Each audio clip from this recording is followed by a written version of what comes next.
So mga kameng, welcome back sa ating channel. So papakita ko sa inyo ngayon kung paano mag-reset ng Epson L121 or L120. So madali lang ito.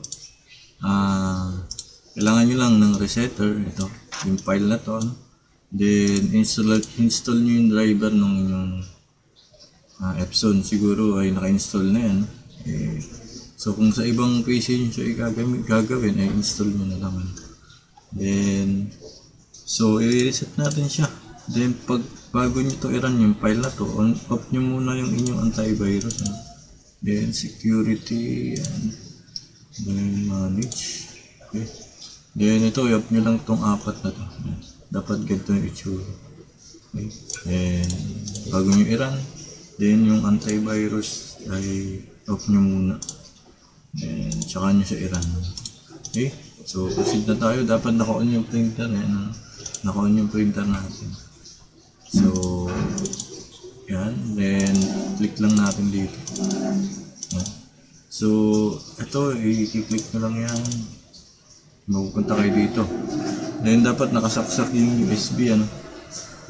So madidetect naman nyo yung kung nakasaksak.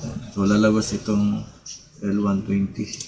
Pero yung printer natin L121. So parehas lang naman yun. So yan, naselect na natin.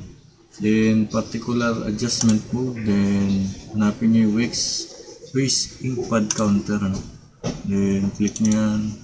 So i-check natin siya kung ilan na siya. Yan. So ito ay 51% pa naman. Pero i-reset na natin siya para maganda. So pag reset nyan, so hindi na kayo makakapag-print kapag puno na yan. So ganito lang yung gagawin. Then check nyo tong main pad counter. Then initialize. Then okay. Then initialize. Then kailangan nyo daw i-off yung printer. Doon i-off natin yung printer. And then okay mo na. Yan, reboot. Okay. So i-off natin yung printer. Yan, i-blink. Okay. I-off muna natin. Tayo lang natin mag-off. Ayan, namatay na. Then pag nag-off na, i-on naman natin. Tapos is muna natin to.